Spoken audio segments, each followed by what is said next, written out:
Welcome to What's New in CAM, episode 2 for Fusion 360. I think this is the 8th video in this What's New series. We might have to take a break from this. As many of you guys know, I have been on a 12-month break from Fusion 360, and this is an attempt to catch up on all these great things that the development have been working on, and there's a lot.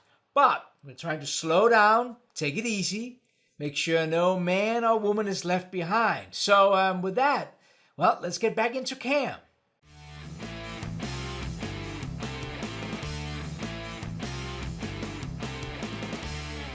Hello everyone, my name is Lars Christensen and thank you so much for taking the time to watch this video. Like I said, this is an attempt to catch up on all the great things that the development team have been working on because, let's be honest, unless you're a power user, you might have missed a few of these or maybe just wondered why the heck would you need them. So sit back, relax, let's get into this. If you like this video, give it a thumbs up. If you don't, that's okay. Give it a thumbs down, leave me a comment, and I've also left a new way that you and I can connect via email down in the description of this video. Let's get in and do some more CAM. All right, so back in where we kind of left off the last time. If you go out to all your projects out here, we were in the CAM examples, and I think we should go back in here again. I demonstrated in the last video how that there were some different Haas files, and I did confirm that Tim Paul and my good friend Angelo Juris, both of them awesome guys, were the guys who programmed these parts. Just good to know. But let me go back out of the CAM samples here again, and I just wanted to scroll down because I thought maybe we'll just build on this. In here, there's this part, Hops and Jaws, and I don't know who programmed this one. Give the credit to whoever.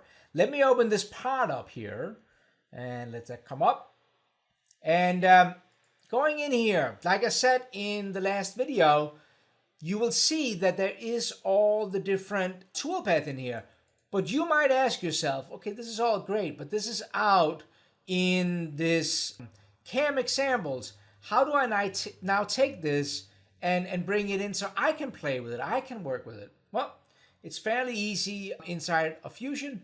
We just go here, we can do something like a save as, and then we can bring it into our personal project here, hit save, and Fusion's gonna go ahead and do that. And the way you can check this, let me just shut this product down. So now if we go back out here, get back out of the CAM samples and go into Lars Personal, then you will see that hop and jaws are sitting in here. Now you have kind of brought it into your working environment, and now you can look at this. Now I'm gonna do a couple of things different than the last time.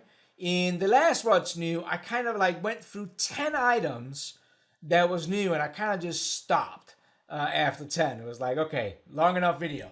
This one here, I thought maybe I will show you a couple of neat tricks in among some really new big ways of doing things. So let's start out with clean house. I'm just gonna go in here, I'm gonna select, there is a first operation, there is a second operation here about cutting some jaws, and a second operation here for the part. You can go in and look at these parts all yourself. You can digest them, look at all this. I'm just going to hit delete and delete it out of there. Just so we have a clean slate right here for you to look at. Now, the first function I want to show you, I think, is absolutely awesome. In the setup, you now have something called Create Manufacturing Model. What does that really mean? Well, we have, we can go out here in the design space, right? And here is the model. And here we can see down at the bottom, we got the history tree. We can go back into manufacture and we can see again, of course, we have the model here. And then you're used to having kind of this tree here with all the different parts. What is new is that you can now create a model that you can work with specifically for CAM. And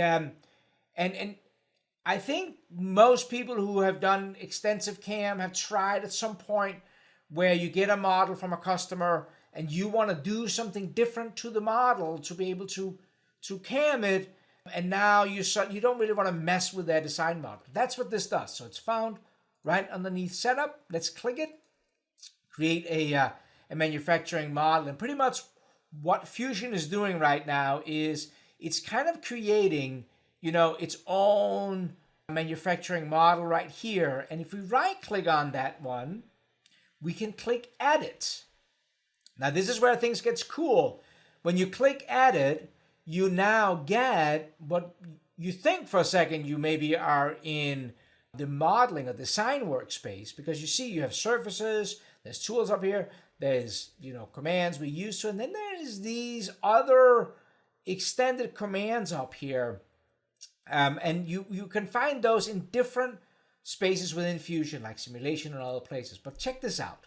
If I go in here and say remove features, I get this dialog, and if I select the model, you see we get some color codes, and you will see that over here we can choose between all different kind of things that you maybe want to remove.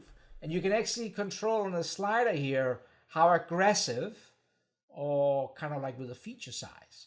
So the way, let me just uncheck all these. So the way I would maybe work with this would be the chamfer. Now, I am a big fan of chamfers on parts, and you could drive these chamfers by going by like the lower edge around here maybe. But many times when I was working with cam parts, I would actually prefer not to have that chamfer. Well, here we can just go in and click chamfer. You can see all the chamfers gets highlighted. And if I click delete down here, then all the chamfers are gone. So this gives you a way to work with this model in its own kind of manufacturable model. Okay, another example could be, let's say that these 4 lower holes, maybe they were done in another operation, maybe they were done in a YADM or something already, and you could go in and you could just select, you can go up and say manual features, and we could just literally go and select these lower holes, just like this, and we can click delete, and those gets passed up.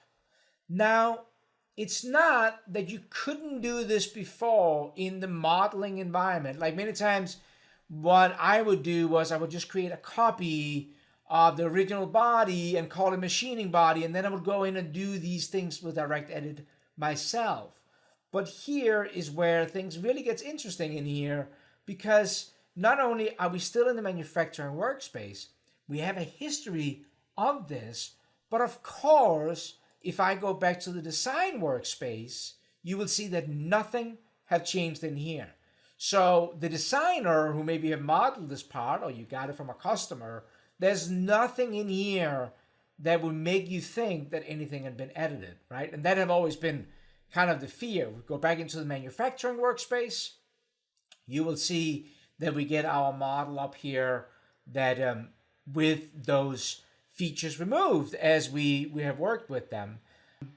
It just got to kind of calculate everything here. Give it a second.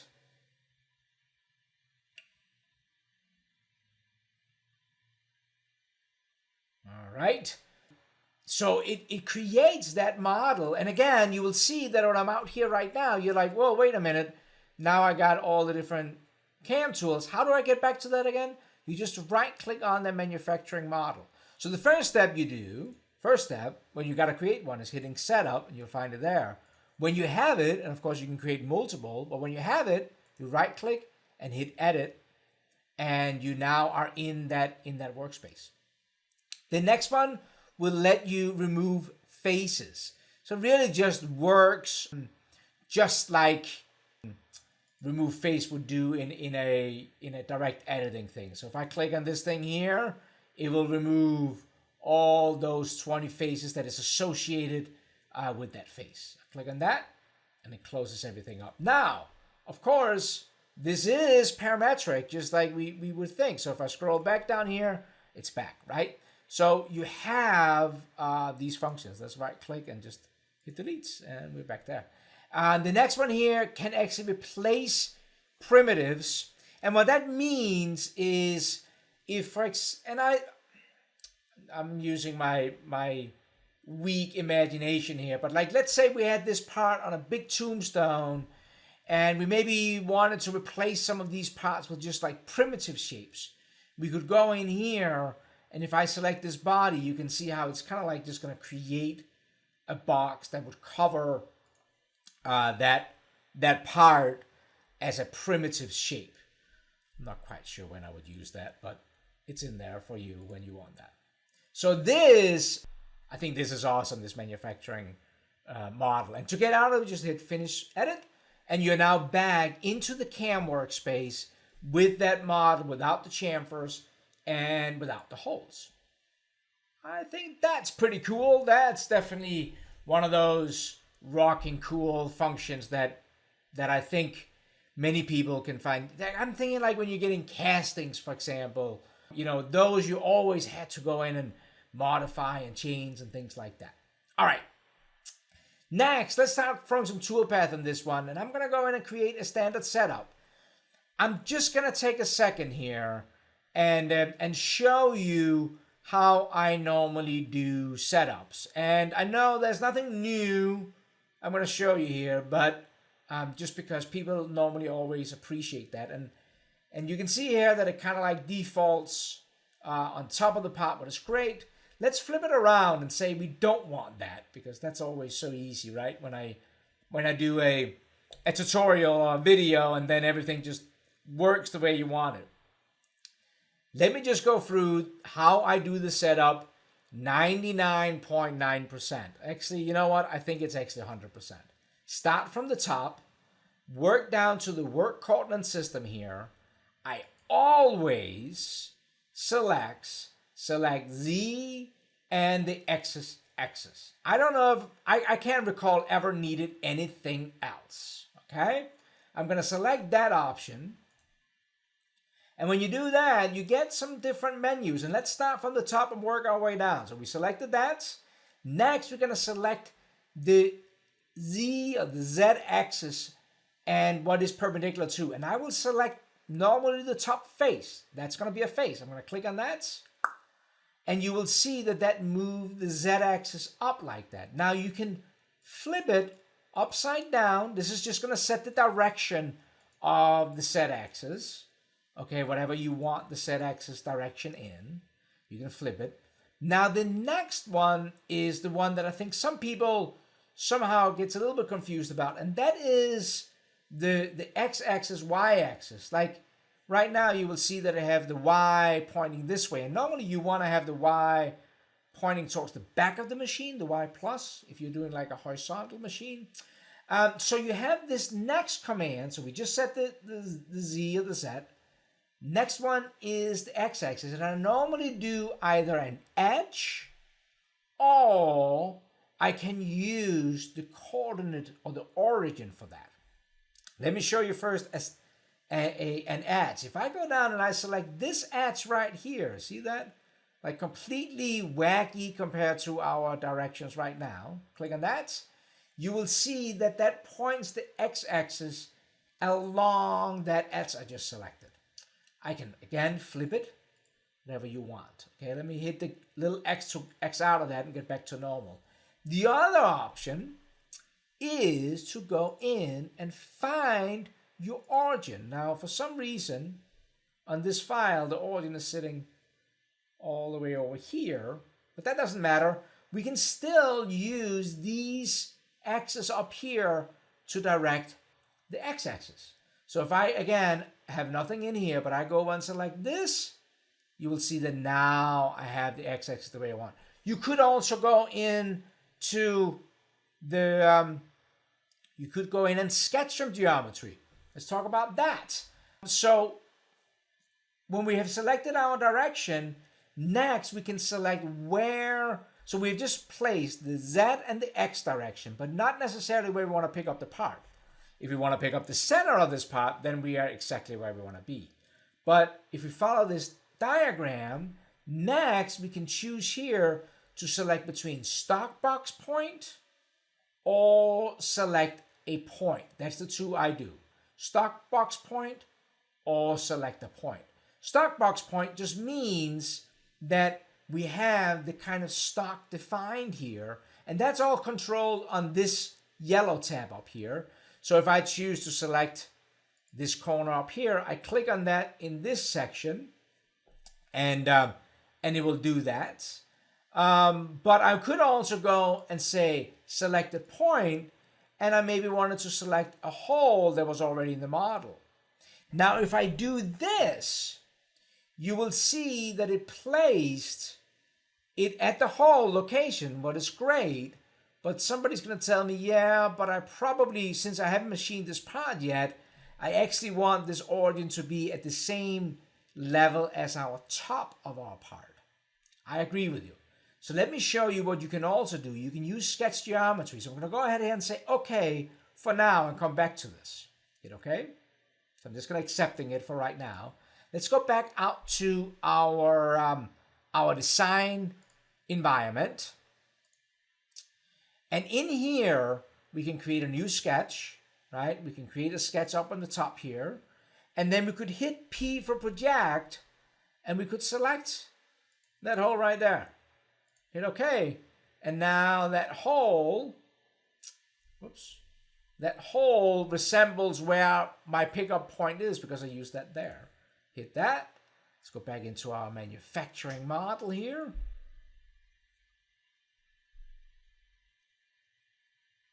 Let it just update.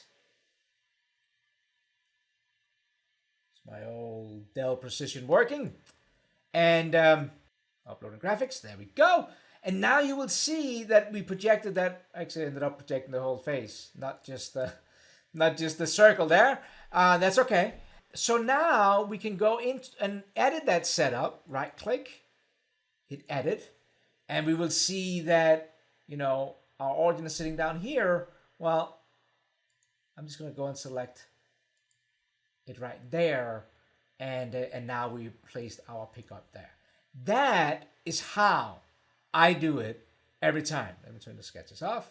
That's how I would do a setup. So just now that's in another video. All right, let's talk some things about tool library. So new for the tool library, if we go up here and click here on tool library, you will see this is the old style tool library, and I kind of got used to that. I was kind of happy with that. But they have actually made some improvements to it that you can go in and turn on in the preview. So let's do that. So we're going to go up and click on our name up here, our initials. Click Preferences. And let's get into preview features. And you can filter here on all the different ones. I prefer to go to manufacturing. And let's scroll down here and turn on the tool library right there. And then I am going to, if I hit OK, people told me in my last video, I don't have to hit apply and then OK. OK, we'll check that and go out. But I am going to just hit apply this time because I'm smarter now. And then I'm going to go up and click on manufacture up here. If you don't have enable cloud libraries on for CAM, well, I tell you why you should. If you check that, now I'm going to hit OK. Now what we have done is that we've made sure that any tool library or templates, we're going to talk about that in a little bit, gets saved on the cloud just like your files are. And now it doesn't matter what machine you're on, you can actually get access to it. And if you're more guys working on a team, you can access it all there. It's actually, if you go out to our data panel and go to the home page here, there's a folder here called Assets. And if you double click on that, you will see that there's machines, there's posts, some print settings, templates, CAM tools. Now, this is where you can store, where you will store when you have that checked in the manufacturing workspace. That's where you can store all your libraries. Now you can get to them wherever you are when you log in to that. So I would recommend you doing that. All right, so with the new tool library, let's click on that. And you will see we get the new tool library looks a little bit different.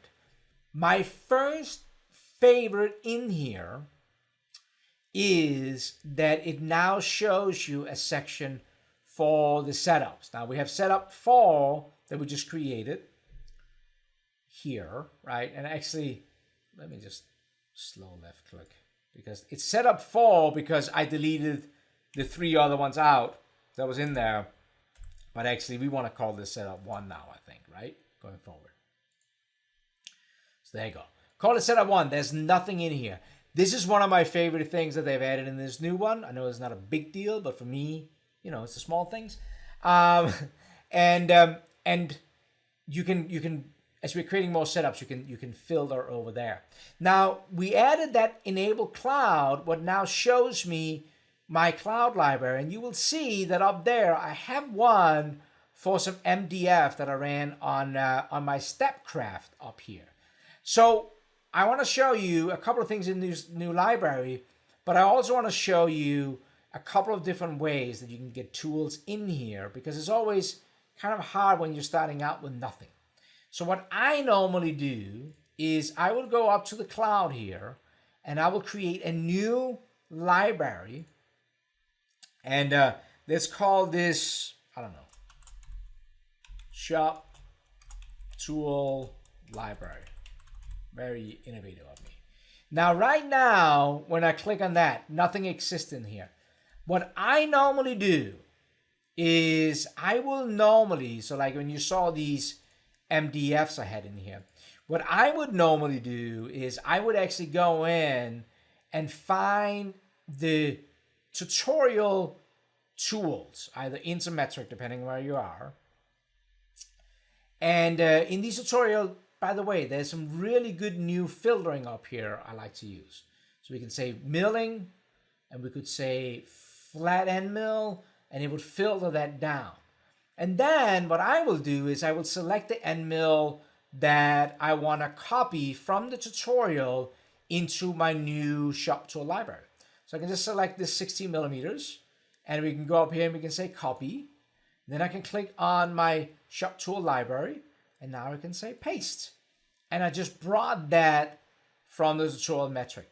So that's one way you can do this. I'll show you another way just in a second, because it gets better. But with this in here, with this new tool library, there's some really, really cool functions you need to be aware of. Let's go and edit this. And the easiest way to edit this is probably right click and hit edit tool. And in this case, I will normally write down some kind of a description. I always wrote down, wherever who I bought my tools from and their part number. Because you're always using kind of like, if it's just a standard 16 millimeter 4-flute end mill or something like that, right? You can even let it link in there. Go to the cutter page. Here, you can specify what type it is, the units, number of flutes. You got some different things in here. If you see this FX, that means that it's actually, this has a parameter name on it. You can see that at the bottom of the box here, tool underscore shaft diameter. We can actually use that inside of CAM. That's probably for another video to do some different things. But this is kind of this basic things. We can kind of, place the different dimensions in here for this. We can build up a specific shaft if we want to. We got all the different holders in here we can place in here, an ER32 or whatever you're using. The cutting data becomes really, really interesting, because you will see that there is a default preset in here. Now you can actually create different cutting data within the tool. So if I hit the little plus sign over here, I will get a preset and a preset 1. So maybe I go in here and edit this one. And maybe I say that this is for aluminum, right? So now this is for aluminum, and that one we can run a lot faster. Maybe my machine will, maybe my machine has, I don't know, how many RPMs your machine has. We'll run that at 8,000 because that's what we have on the machine or whatever we have. You can change all these different parameters. Maybe when we are using our aluminum, we have decided that we want to do a flood and through, if we had that, for example. So both through the cool tool and flood. And let's go back into this preset one, and let's rename that one to call this one steel.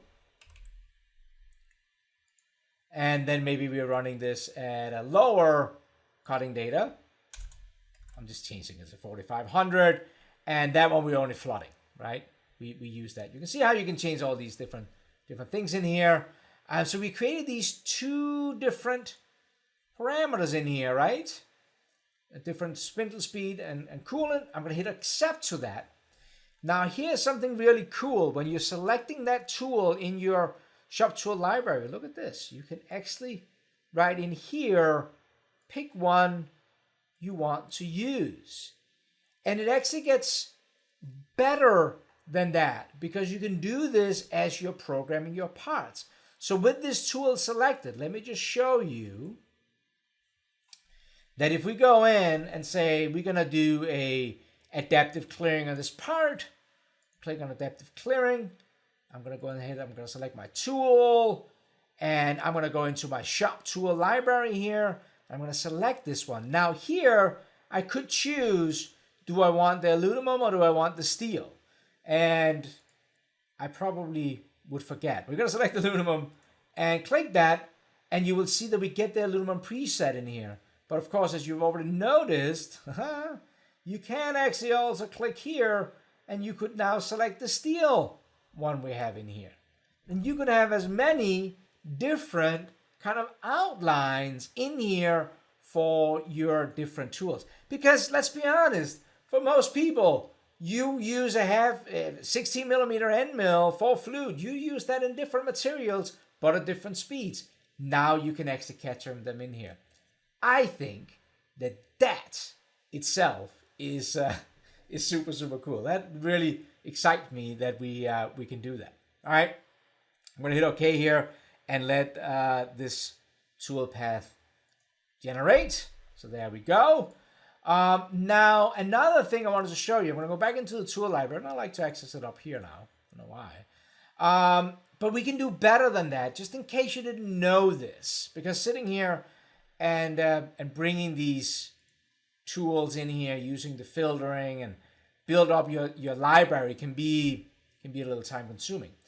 This is not new, but did you know that if I go to Google and we search Autodesk tool library, Google that, and we go here to tools for Autodesk Fusion 360, cam.autodesk.com HSM tools.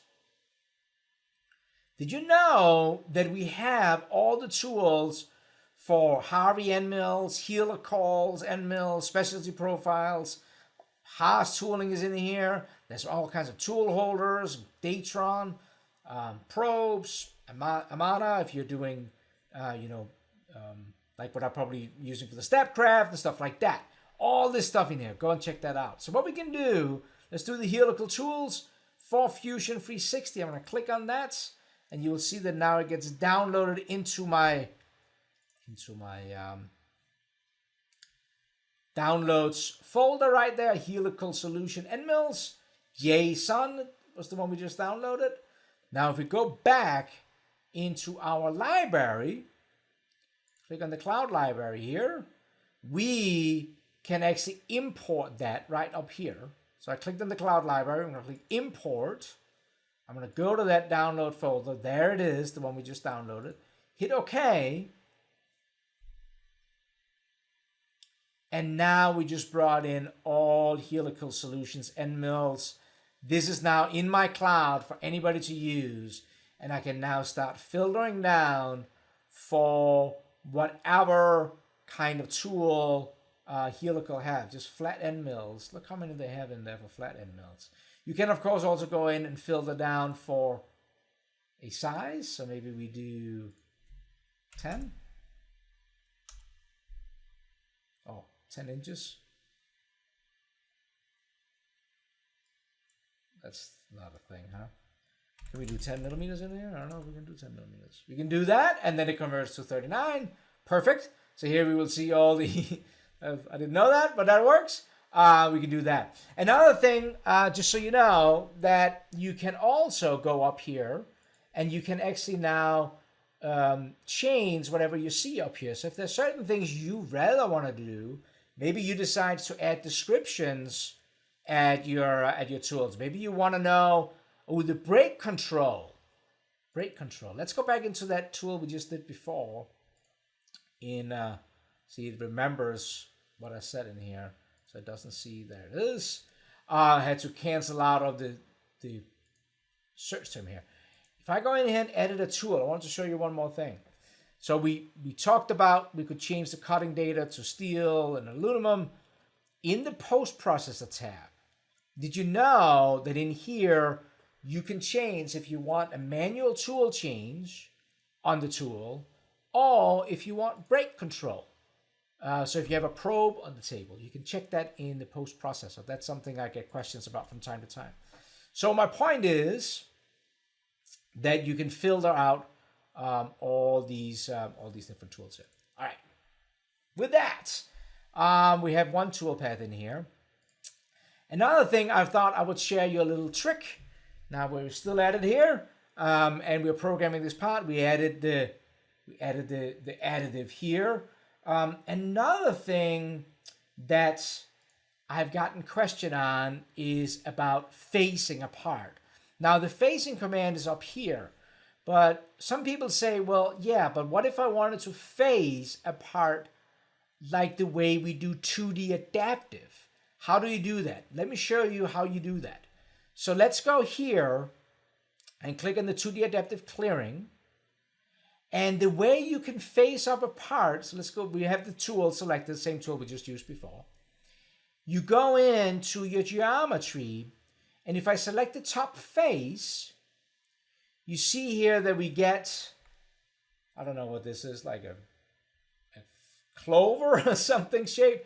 This will not really work for us.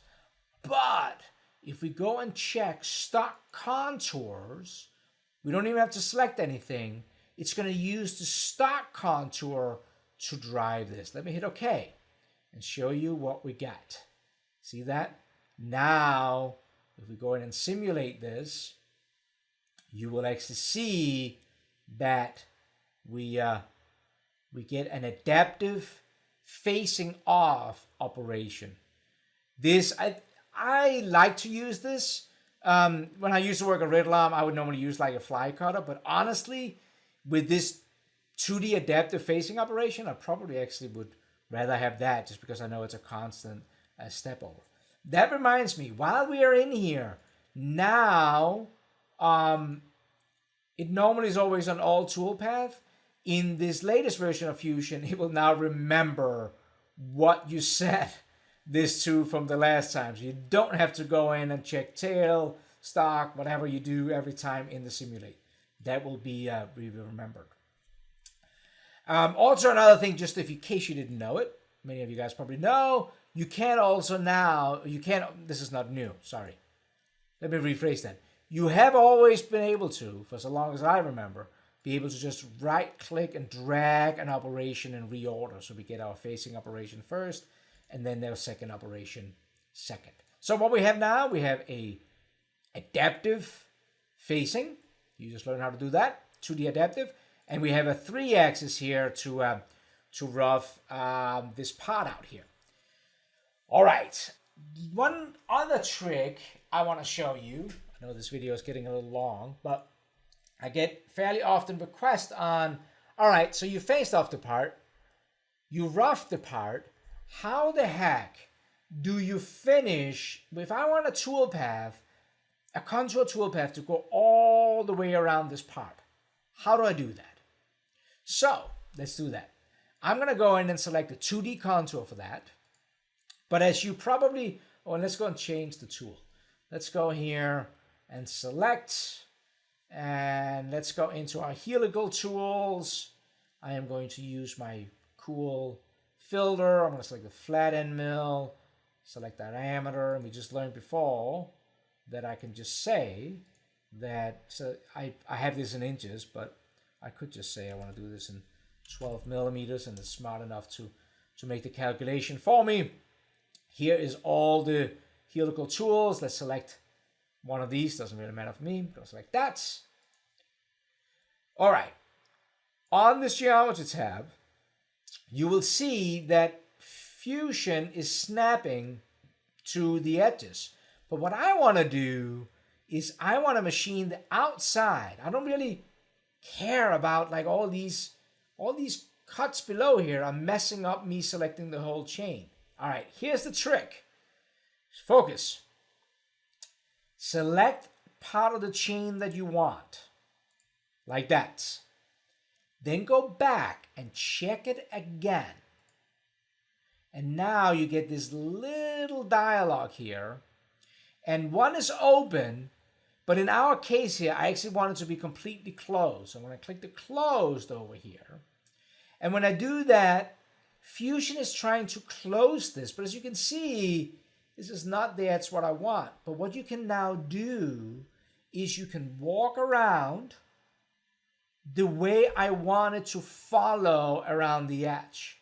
So I wanted this. Then I'm going to go and select this little vertical strain there. Now it changes to chain. It's trying to guess with the chain. So now it's trying to kind of chain this weird way around. We're like, nope, I want to go this way around. Now it's trying to build on that chain, and it's trying to go underneath here. That's not going to work. So I'm going to say, all right, I'm going to follow this edge up and this edge over. I wanted to follow this edge down, this edge over, this edge up, this edge, zoom in a little, this edge over. Now it suddenly starts realizing that, all right, so you want to go around here, so I don't have to select anything here. And it probably also comes down here, over here, but then I want you to go up again. I'm trying to draw kind of the outline of the path I want the cutter to follow. I'm selecting the different edges of the path. Now, it takes a little time to do this, but you will see shortly that it's paying off. And this is, again, you know, do this a couple of times, play around with it, find the shortest path. There, to there, down there, over there. It's a fairly complex model we are doing this on. Down there. Now when we're looking at this, and I know I picked a pretty complex shape here, so if you're a little, whoa. But you will see that I kind of walked around all the way on the outside, kind of the way I want the cutter to follow this on the outside. Here's the trick. Don't just, make sure you hit this little plus sign. You're going to have to do it all over again. Hit the little plus sign, and you will now see that it has picked that whole way around. Okay? Some of you guys already knew this trick, but if you didn't, it could be a savior. Going to hit OK to that, and we now have a toolpath that will clean up that. All right. So with that, let me show you another thing that is cool. You might have seen up here that there is an automatic in-process stock generation. If you click this little button, you get a green check mark, and it's actually doing a calculation up here. And now this here hasn't really done anything when I'm clicking on this. But if I go down to the bottom of the screen and I display in-process stock, you can also hit F8. Now, when I click on this, look at this, the stock represents what we have in the facing operation, what we have in our adaptive, and what we have in our cleaning toolpath. So with this one checked and the bottom one checked here, you can just click here and you can see exactly what stock is removed. Now, this does process in the background and is cached. So just be aware of that. You know, like if you have a billion of different tool library or tool paths, that this could potentially slow you down. You can also at any point go back and turn it off, and it will not do it on new ones, but it will do it on the ones that it has already sitting, again, calculated in cache. And that reminds me, let me just see, where are we here time-wise? We're getting there. Let me show you another really cool new, well, it's not new, but they made some updates to it. Up here, we have a new template library. Now let me click on that and open it up here. In this template library, you will see here, I can see what I have in my cloud, but is absolutely nothing. In my local, but it's absolutely nothing. And then I actually do have some libraries in here in the Fusion 360 whole template library. Let's just forget about those for the second. Let's go up and look here. Everything is completely empty in here in my cloud library. This is where I would normally work. So what we can do now is we can create libraries. And what is template libraries? What is templates per se? Templates, in a way, is a way to very quickly program a part. Okay? What I mean by that is we just created these 3 toolpaths here. We selected the tools, selected feeds and speeds. We maybe played with, let's go in here, right click and hit edit this adaptive. Maybe we changed the stock to leave to something else, right? Because we sometimes do that. 50,000 in stats. You know, many times you're making different adjustments in here on our different toolpath. What we can do when we have been out of the machine and verified our program is we can come back in here and we can select our 3 operations and we can right click on them, and then we can say that we want to add them to a template. We click on that and we're going to give it a name. So in this case here, we're going to call this What's New Cam Episode 2, right? And we're going to store it in what library? We're going to store it in the cloud library where we didn't have anything when I showed you before.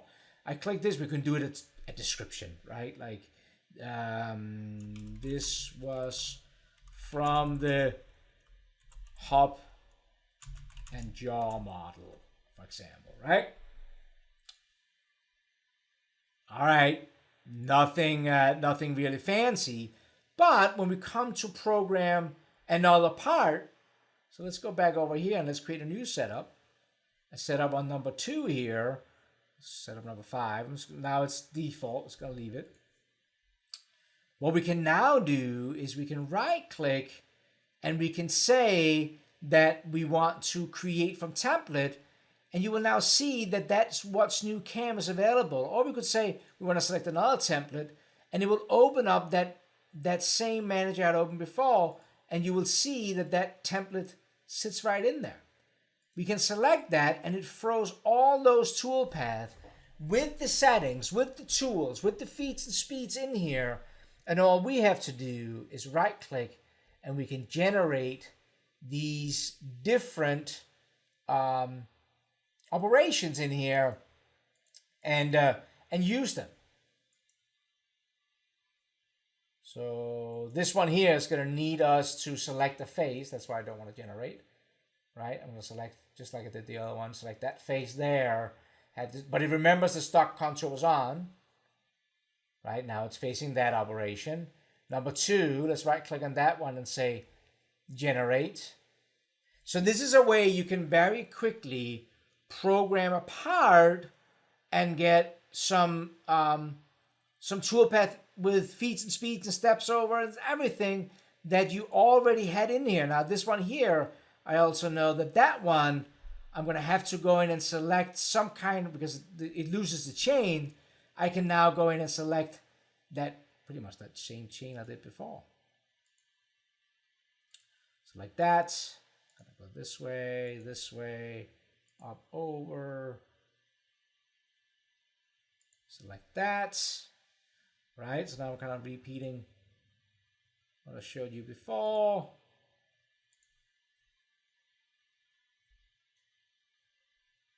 Up there.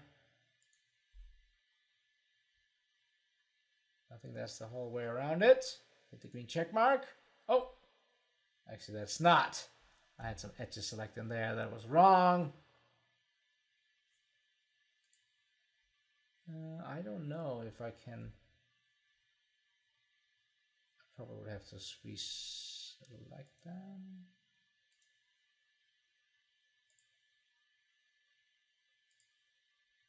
I probably have to reselect it again. Fine. So I guess I was trying to go so fast. I was trying to show off. Now you get to see me do it the slow way, and I'm going to be try to be more careful. Somebody right now is looking at this.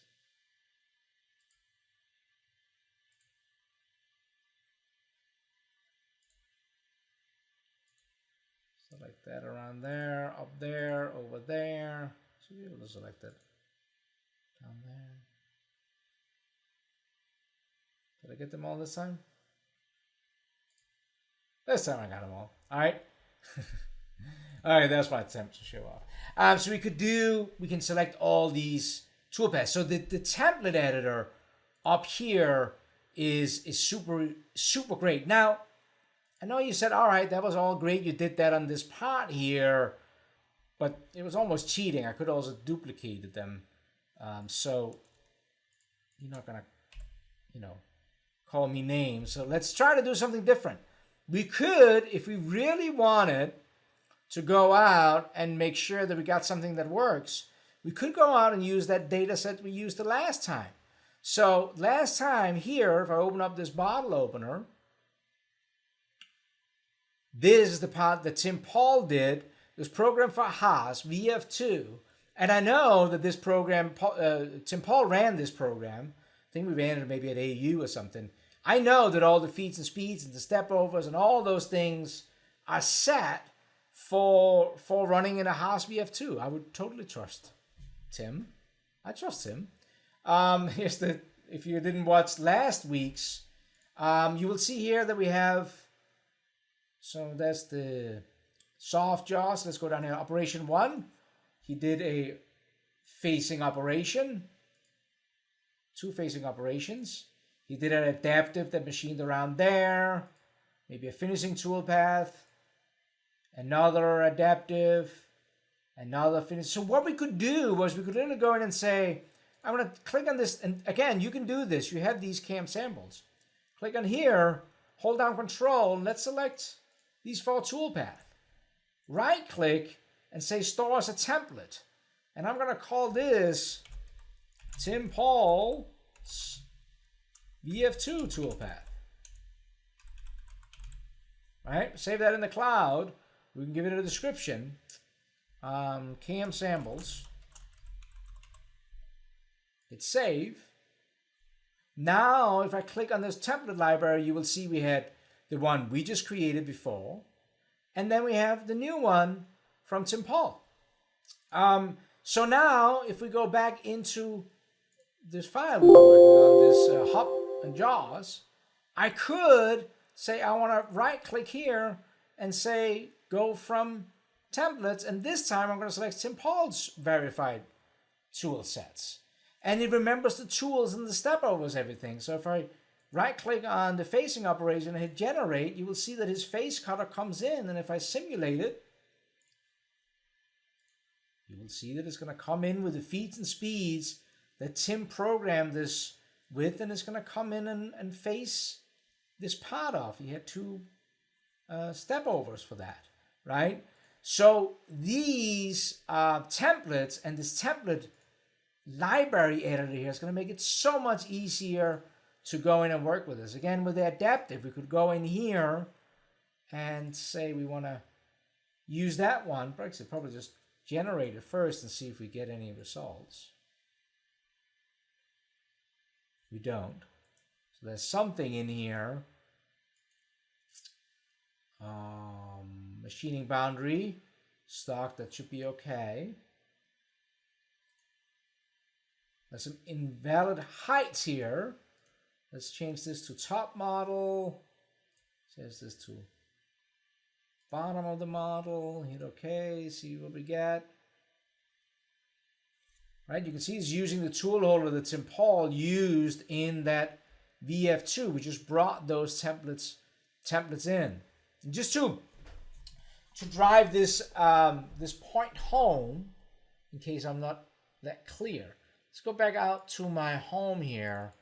If anybody watched the video where I made the sign that is over my left shoulder, when we go back here, you will see in there I used in MDF. I cut these in MDF. It's actually the same tools that you saw up in my MDF library up here. I had these different tools up here. I think I cut it with the 10 millimeter. One is probably with the 10 millimeter. Oh, sorry, 6 millimeter. It's not those tools then. All right, better yet. I know that I ran this in MDF and it worked well for me. So I can just select these two and right click and say I'm going to create a template for these. And this I would call Lars's MDF sign. And now I know that anytime I'm programming something in another part, I'm making a new sign or whatever, that whenever I got to program something, I can just right click and I can go and say create from template. I can bring in those tools that I use for that sign for the MDF. And I have those feeds and speeds. I have the step over. I have all that good stuff. Okay, that is about it. I got to end on, so again, I just wanted to confirm a couple of things. So we talked about the manufacturing model, where we were actually able to remove all the fillets and everything. We talked about, I did go through the setup, so hopefully you learned something about how you can do your setups, if that was something. We talked about this awesome new tool library, talked about some Toolpath, and then this in process, and you will see that it still remember the in process for a couple of these. For the second adaptive here, it remembers that. It doesn't remember these. It must have regenerated these. Does it make some changes? Well, let's click on this and it will recalculate them. You can turn on these in process. So that is super helpful. Another thing I want to show, and then I want to shut up. The last thing here is, let's just turn it off. You see when you click here that it shows all the different tool path. When I click, it switches between the two. Last thing I want to show you, if we go into our preferences and we go to manufacturer, there is now a highlight toolpath in Canvas. Gonna hit OK to that. And now you don't have to click on each of these. You can actually just hover your mouse over, and not your mouth, just your mouse. Your mouse over these, and then they will show up instead of having to click on them to show them. You just over there, you see them. So that's that. That is that new function under manufacturer, where I also recommended that you turn on your cloud libraries. You can turn that on and on there. So now they're not appearing unless you click on them. That is it. I think we hit almost an hour here of new CAM stuff. I hope this was useful. Like I said, in episode 1 of CAM What's New, or last week's, I showed like 10 things fairly quickly. In this one, I thought maybe it would be interesting to kind of incorporate some tips and tricks within them. You let me know if you like these. Hit the thumbs down if you don't. It's okay. Leave me a comment. And don't forget, down in the description area, you can find and a new way you can email me if you have any questions. Maybe I can try to answer them. Or if you just want to kind of show some of the stuff you're doing with Fusion, maybe just introduce yourself. Love to hear from you. So with that, I think we're going to end this I think maybe we are taking a little bit of a break from this What's New. What do you think? Leave your comment if you want to see something else. Maybe we do something. Until the next time, I hope you have an awesome day. Take care, folks.